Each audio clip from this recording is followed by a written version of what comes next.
Partea a doua a călătoriei noastre o începem în dimineața zilei 4 în Zabliac, bifând ca prim obiectiv al zilei Parcul Național Dormitor.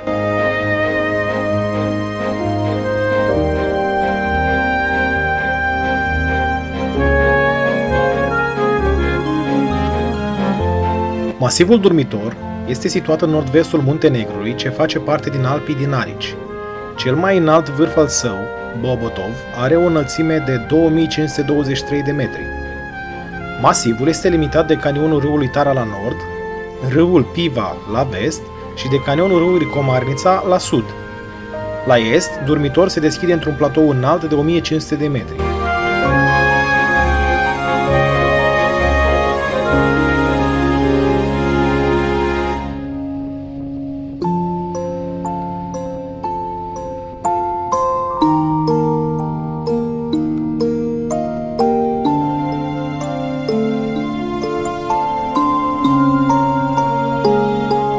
Masivul dă numele Parcului Național, care a fost fondat în 1952 și a fost desemnat ca loc din Patrimoniul Mondial UNESCO în 1980.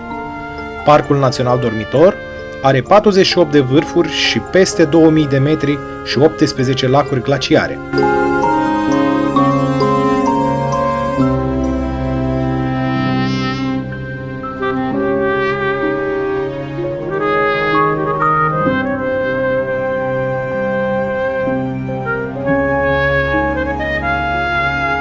Această zonă are o conotație istorică destul de importantă, istoria Muntenegrului fiind de-a dreptul fabuloasă, cu regi și regate autohtone, dar și cu dominație bizantină, turcă și venețiană, motiv pentru care mai tot timpul apăreau mai mici sau mai mari bătălii pentru teritorii.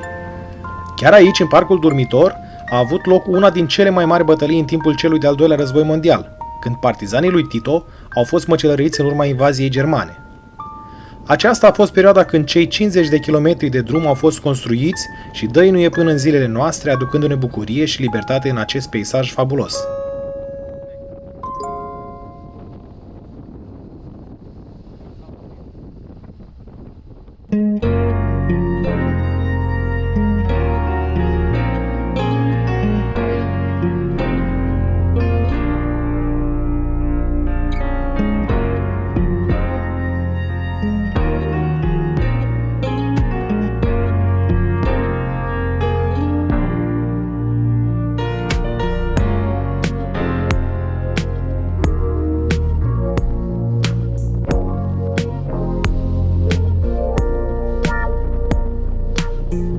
Drumul nostru continuă spre canionul râului Piva, către lacul Pluzine.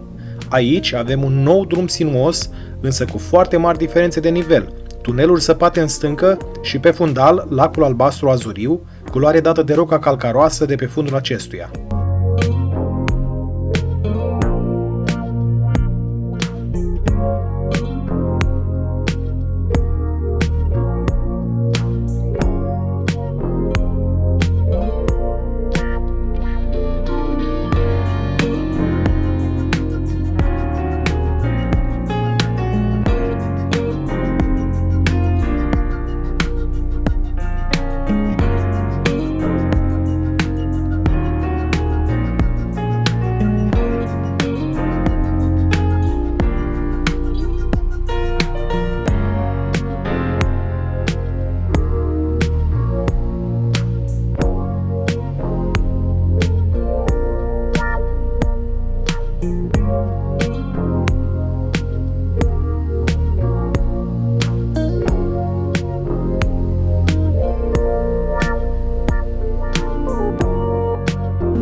În imediata vecinătate a serpentinelor, traversăm viaductul care face legătura între cele două maluri ale unui braț din lacul Pluzine.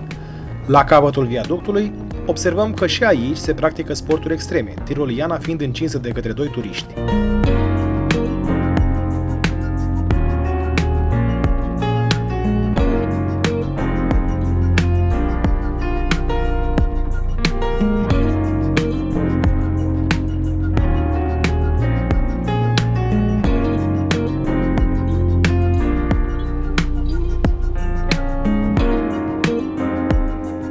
După ce lipim stickerul cu Muntenegru, pornim spre Golful Kotor, prin zona Cevo, cea mai aridă zona fostei Iugoslavii, unde tura trecută am avut parte de emoții date de incendiile de vegetație.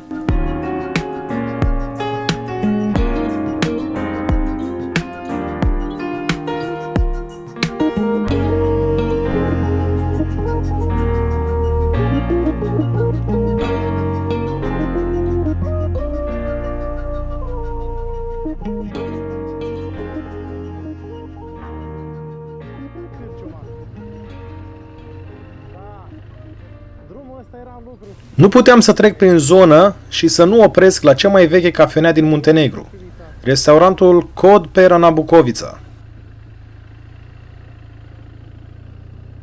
Uite ce frumos cafenea. E umbră, avem un scaunel, stăm o neacă jos.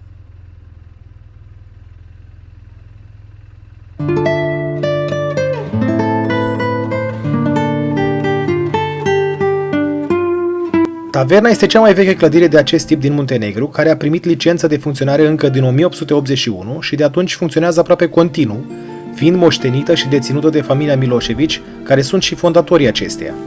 Taverna Kod Pera Bukovica oferă specialități tipice locale precum și prosciutto, brânză, cârnați, cât și specialitatea casei medovina, băutură preparată pe bază de miere cu un procent scăzut de alcool. Personalul comunică în limba engleză, italiană, franceză, germană și rusă. Dacă doriți să vă odihniți și să vă relaxați într-un mediu natural montan, puteți face un popas aici.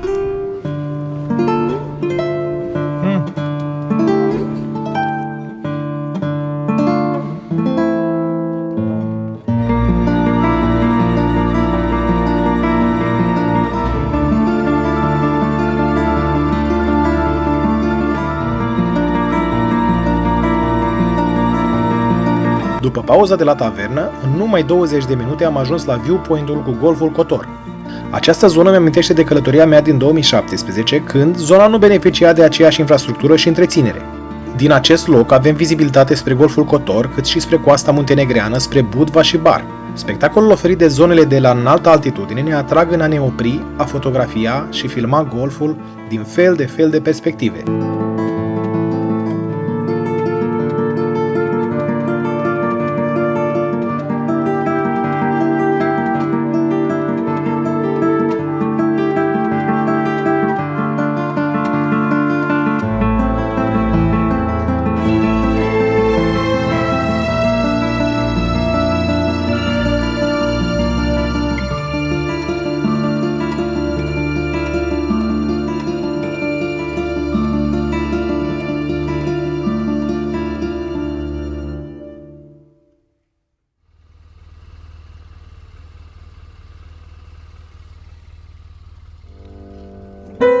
Continuăm să coborâm spre port, pe cea mai delicioasă zonă pentru motocicliști, serpentinele din Kotor, cu cele 25 de ace de păr care ne duc încet spre nivelul mării.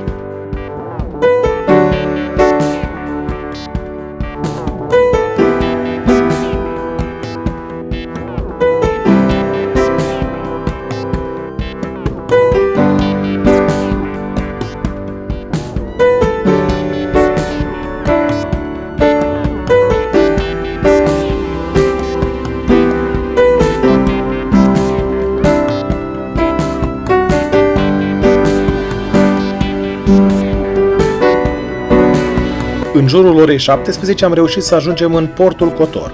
Aici am făcut o pauză de o înghețată, după care am continuat pe coasta muntenegreană, obiectivul pentru finalul de zi fiind Dubrovnik.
Frumusețea golfului Kotor rămâne unică datorită siluetelor muntoase care se ridică de la nivelul mării și fac cu linia orizontului un joc de zigzaguri spre cer.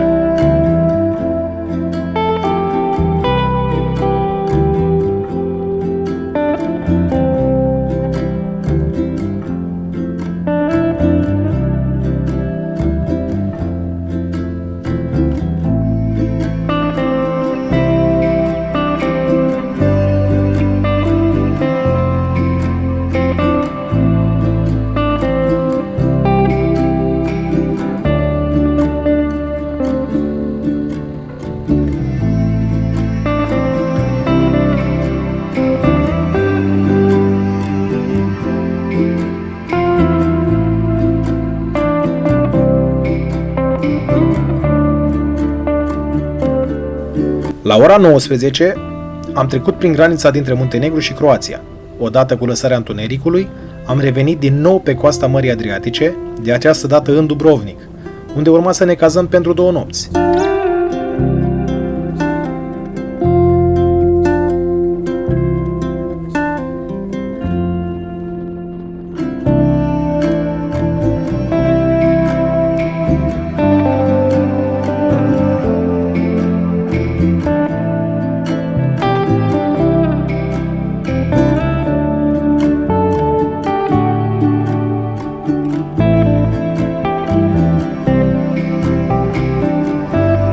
Am parcat în vecinătatea orașului vechi, la poarta nordică a cetății Dubrovnikului. Cu toate că era foarte aglomerat, am reușit să lăsăm în siguranță motorul și să coborâm cu bagajele prin cetate, apoi să urcăm iar scările către unitatea noastră de cazare.